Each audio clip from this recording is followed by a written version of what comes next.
Kerala vision connect and win സമ്മാന പദ്ധതിയിലെ വിജയികൾക്കുള്ള പാലക്കാട് ജില്ലാതല സമ്മാന വിതരണം നെന്മാറയിൽ നടന്നു. നെന്മാറ പഞ്ചായത്ത് പ്രസിഡന്റ് സി സുനിൽ ഉദ്ഘാടനവും സമ്മാന വിതരണവും നിർവഹിച്ചു.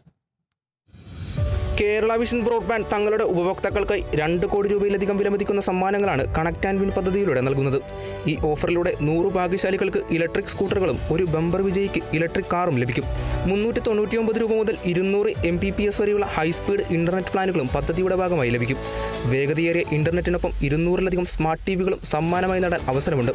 പുതിയ കണക്ഷൻ എടുക്കുന്നവർക്കും നിലവിലുള്ള കണക്ഷൻ പുതുക്കുന്നവർക്കുമാണ് ഈ ഓഫറിൽ പങ്കെടുക്കാൻ കഴിയുന്നത്. 24/7 സപ്പോർട്ട്, സൗജന്യ മോഡം ഇൻസ്റ്റാളേഷൻ എന്നിവയും ലഭ്യമാണ്. എല്ലാ മാസവും നടത്തുന്ന നറുക്കെടുപ്പിലൂടെയാണ് വിജയിയെ തിരഞ്ഞെടുക്കുന്നത്. കുനിശ്ശേരി സ്വദേശി പി ഭജനാണ് പാലക്കാട് ജില്ലയിലെ ഈ മാസത്തെ വിജയി. വിജയിക്കുള്ള സമ്മാന വിതരണം UTVയുടെ നേതൃത്വത്തിൽ നെന്മാറ പാർക്ക് മൈതാനിയിൽ നടന്നു. നെന്മാറ പഞ്ചായത്ത് പ്രസിഡന്റ് സി സുനിൽ ഉദ്ഘാടനവും സമ്മാന വിതരണവും നിർവഹിച്ചു.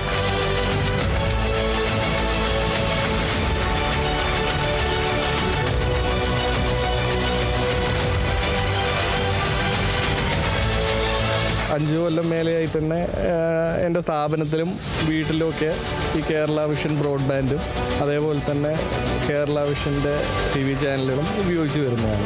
നല്ല സർവീസ് തന്നെയാണ്. വലിയ പരാതികളില്ലാതെ തന്നെ നല്ല രീതിയിൽ ഞങ്ങൾക്ക് സർവീസൊക്കെ കിട്ടുന്നുണ്ട്. ഒരു പ്രതീക്ഷയില്ലാത്തൊരു ഗിഫ്റ്റായിരുന്നു. അതും ഞാൻ പോലും വിചാരിച്ചിട്ടില്ല, ഒരു ഇലക്ട്രിക് സ്കൂട്ടർ. അപ്പോൾ അതും കിട്ടിയാൽ കേരള വിഷനോട് നന്ദി രേഖപ്പെടുന്നു. ചടങ്ങിൽ COA ജില്ലാ പ്രസിഡന്റ് MG രാജശേഖരൻ അധ്യക്ഷനായി. ജില്ലാ സെക്രട്ടറി H സിദ്ദിഖ് സ്വാഗതവും UBPL MDയും COA സംസ്ഥാന കമ്മിറ്റി അംഗവുമായ V മണികണ്ഠൻ നന്ദിയും പറഞ്ഞു. തുടർന്ന് ഗ്രാമഫോൺ ഓർക്കസ്ട്ര ഒരുക്കിയ കലാസന്ധ്യയും അരങ്ങേറി. Kerala vision news, Palakkad.